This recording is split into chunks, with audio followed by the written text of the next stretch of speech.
முளைக்கீரை பொரியல் எப்படி செய்யறதுன்னு பார்க்க போறோம். தேங்காய் இல்லாம சிம்பிளா டேஸ்டியா எப்படி செய்யுதுன்னு பார்க்கலாம் வாங்க. அடுப்பு ஆன் பண்ணி ஒரு கடாயில கொஞ்சமா எண்ணெய் ஆட் பண்ணுங்க. நான் கம்மியா தான் ஆட் பண்ணிருக்கேன். ஒரு 1/2 ஸ்பூன் கடுகு உளுந்து பருப்பு சேர்த்து அது பொரிய விடுங்க.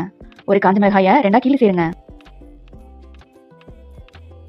அது நல்லா பொரிஞ்சதுக்கு அப்புறமா சின்ன வெங்காயம் ஒரு 10 சின்ன வெங்காயத்தை நான் பொடியா கட் பண்ணி சேர்க்கிறேன்.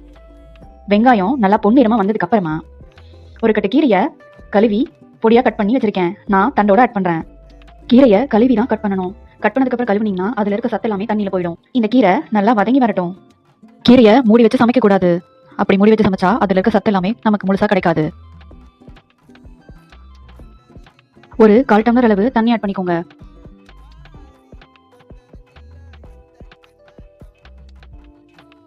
கீரை கொஞ்சம் வதங்கினதுக்கு அப்புறமா தேவையான அளவு உப்பு சேர்த்துக்கோங்க. கீரை வதங்குறதுக்கு முன்னாடி உப்பு சேர்த்தீங்கன்னா ரொம்பவே உப்பு அதிகமா இருக்கும். நம்ம தேங்காய்க்கு பதிலா ஒரு பொடி தான் ஆட் பண்ண போறோம். அது எப்படி செய்யுதுன்னு பார்க்கலாம். ஒரு கைப்பிடி வேர்க்கடல, 3 காய்ந்த மிளகா, 4 பல்லு பூண்டு. எண்ணெய் இல்லாம இத வறுத்து எடுத்துக்கோங்க. இத மிக்ஸில கொரகொரப்பா அரைச்சு எடுத்துக்கோங்க. இந்த பொடியை கீரை வெந்ததுக்கு அப்புறமா நிறுத்த போறதுக்கு முன்னாடி ஆட் பண்ணிட்டு